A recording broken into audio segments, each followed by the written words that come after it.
Busilak ang kanyang layunin, kagapay ng gobyerno, tungo sa pagpapaunlad ng sambayanang Pilipino.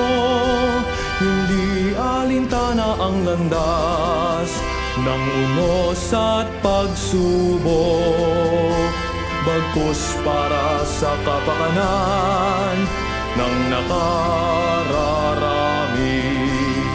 DTI, ahensya ng gobyerno, tumutulong sa tao, pagsulong ang tanging alay, benepisyo para sa lahat.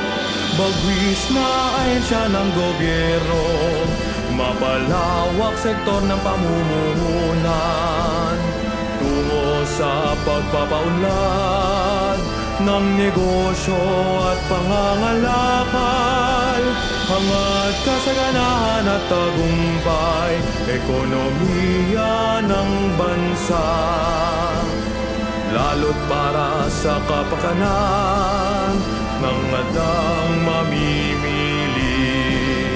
DTI, ahensya ng gobyerno, tumutulong sa tao, pagsulong ang tanging alay, benepisyo para sa lahat.